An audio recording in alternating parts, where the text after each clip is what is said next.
Universitas Muslim Indonesia didirikan pada tanggal 23 Juni 1954. Universitas Muslim Indonesia merupakan perguruan tinggi tertua dan merupakan perguruan tinggi swasta terbesar di kawasan timur Indonesia. Universitas Muslim Indonesia juga merupakan satu-satunya PTS yang terakreditasi institusi di Indonesia Timur. Kami mengucapkan banyak terima kasih kepada dosen pembimbing mata kuliah Pangan, Gizi, dan Pertanian, Dr. Insinyur Ida Rosada MSI, Insinyur Rasmeida Rashid PMM, dan Ibu Rasmala Dewi Maskar STP MSI atas bimbingannya selama ini.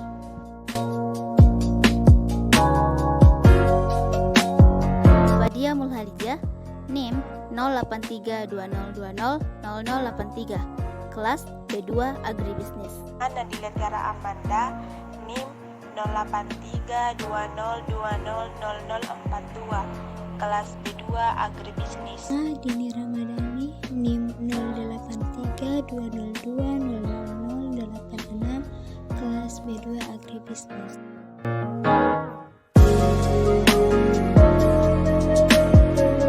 Tujuan praktek lapang: mengetahui pola konsumsi pangan rumah tangga petani, mengetahui stabilitas ketersediaan pangan rumah tangga petani, mengetahui akses rumah tangga petani dalam memperoleh pangan.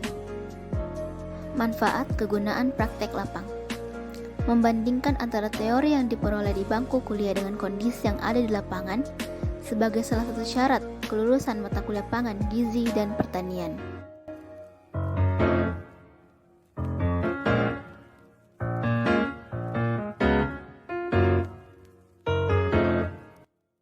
Langsung saja, di sini saya akan membacakan hasil kuesioner praktek lapang identifikasi pola konsumsi pangan keluarga petani studi kasus di Desa Senggang Palia, Kecamatan Laparaja, Kabupaten Bone.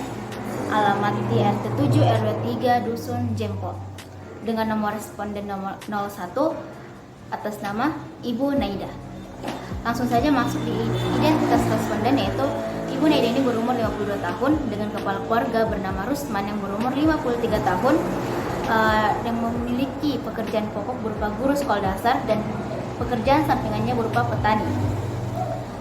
Untuk pendapatan rumah tangga mereka bisa dikatakan agak privasi, tapi Ibu Naida mengatakan untuk per bulannya bisa mendapatkan 5 juta rupiah.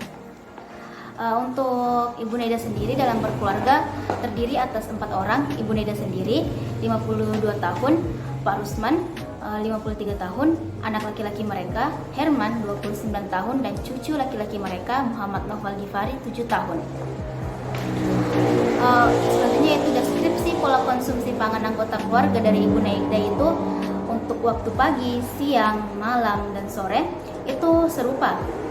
Untuk jenis pangannya nasi, ikan, sayur, telur, ataupun jenis daging, dan jumlahnya juga hampir sama, ya, seperti nasi 1 bakul, ikan secukupnya, dan sayur 1 mangkok, dan telur secukupnya juga. Selanjutnya itu stabilitasi ketersediaan pangan. Untuk pertanyaan pertama yaitu apakah anggota keluarga mempunyai kebiasaan makan pagi atau sarapan? Di sini Ibu Naida menjawab ya, mereka mempunyai kebiasaan sarapan di pagi hari. Untuk yang kedua, jenis makanan yang lebih dikonsumsi 4 kali dalam seminggu, Ibu Naida mengatakan ia lebih sering mengonsumsi olahan jenis-jenis ikan dalam 4 kali seminggu. Untuk pertanyaan ketiga, berapa kali pokok makanan dalam sehari? Di sini jawabannya berupa 3 kali makan dalam sehari. Untuk kuesioner 4, setiap anak-anak keluarga apakah merasa cukup dengan makanan yang ada di rumah? Jawaban dari Ibu Naida, ya, mereka sekeluarga sangat cukup, bahkan bisa dikatakan lebih dari cukup dengan makanan yang tersedia yang ada dalam rumah. Selanjutnya itu kayak kuesioner nomor 5, anggota keluarga utamakan makan dengan puas pada jadwal makan. Di sini Ibu Naida menjawab pada siang hari. Lalu untuk kuesioner nomor 7, apakah anak Anda atau cucu Anda mempunyai kebiasaan jajan? Di sini Ibu Naida mengatakan bahwa cucu laki-lakinya yang berumur 7 tahun lebih sering makan jajan atau jajan di luar dibandingkan mengonsumsi makanan pokok di rumah.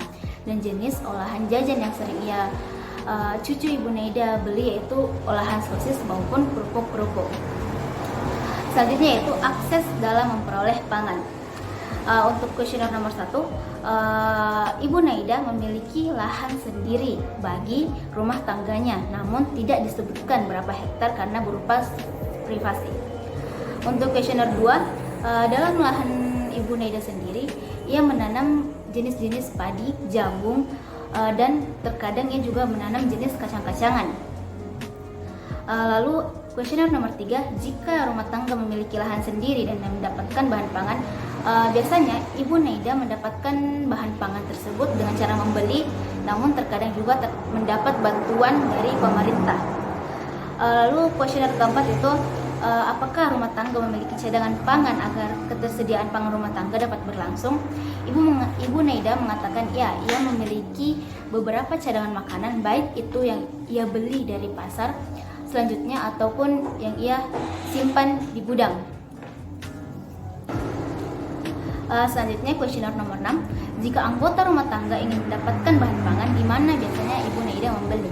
Nah, Ibu Naida mengatakan ia terbiasa membeli bahan-bahan pangan di pasar tradisional ataupun pasar terdekat dari rumahnya, dikarenakan untuk membeli bahan pangan di kios-kios terdekat itu bisa dikatakan tidak terlalu lengkap. Lalu kuesioner nomor 7, apakah Ibu sering melakukan variasi atau diversifikasi menu dalam sehari-hari? Ibu Naida mengatakan tidak, dia jarang melakukan variasi atau diversifikasi makanan sehari-hari atau menu sehari-hari, karena dia lebih mengikuti jenis atau menu makanan yang telah ia buat di hari-hari sebelumnya. Kuesioner nomor 9, apakah ada kebiasaan lingkungan masyarakat atau lingkungan keluarga Ibu saling memberi atau bertukar pangan? Ibu Naida mengatakan ya, dia sering melakukan bertukar pangan atau barter, olahan makanan yang sudah diolah dengan baik dengan tetangga sekitar rumahnya. Kuesioner terakhir, apakah bahan pangan tersebut sudah diolah? Untuk itu Ibu Naida mengatakan ya, bahan pangannya sudah diolah dengan sangat baik dan sedemikian rupa. Lalu Ibu Naida juga memaparkan bahwa jenis olahan yang sering ia berikan kepada tetangganya itu seperti olahan kue, baik itu kue basah maupun kue kering. Mungkin sekian hasil kuesioner saya dari Ibu Naida. Maaf dikarenakan dalam proses wawancara Ibu Naida tidak memperkenalkan saya untuk melakukan video, sehingga saya hanya melakukan pemotretan beberapa kegiatan Ibu Naida. Mungkin sekian kuesioner dari saya. Wassalamualaikum warahmatullahi wabarakatuh.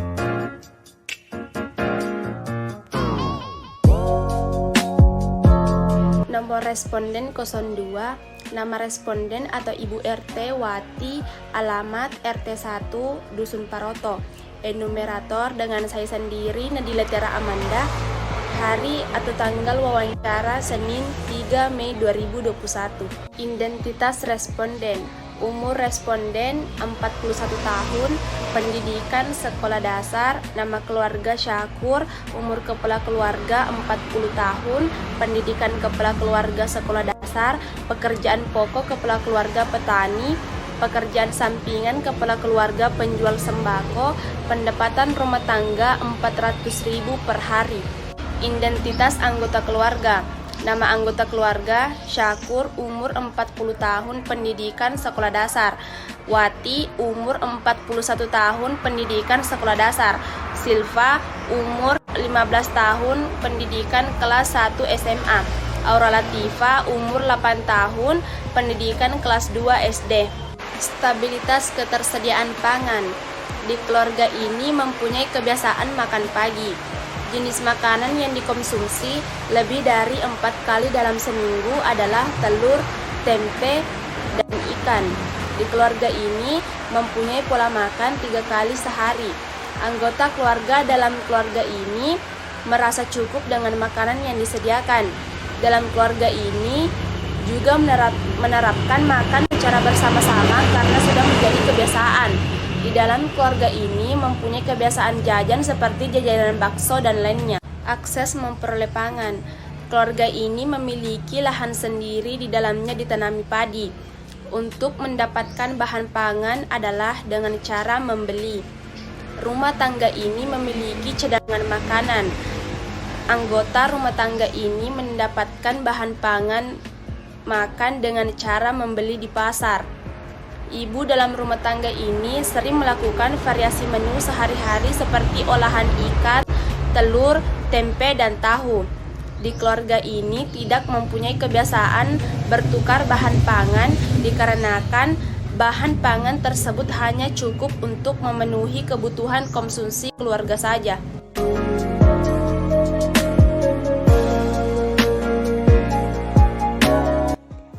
Studi kasus di Desa Buna, Kecamatan Liburan, Kabupaten Bone.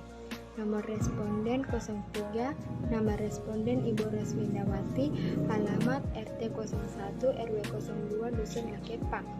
Identitas responden, umur responden 33 tahun, pendidikan SMA. Nama kepala keluarga Agustan, umur 35 tahun, pendidikan SMP. Pekerjaan pokok kepala keluarga petani, pendapatan rumah tangga 2,5 juta per bulan.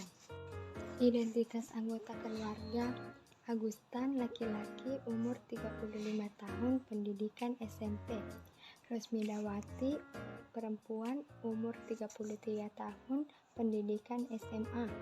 Muhammad Arsyil Al-Ghifari, laki-laki, 6 tahun, pendidikan TK. Alisya Humaira, perempuan, 9 bulan. Andi Mustamin, laki-laki, 60 tahun, pendidikan terakhir SD. Deskripsi pola konsumsi pangan anggota keluarga.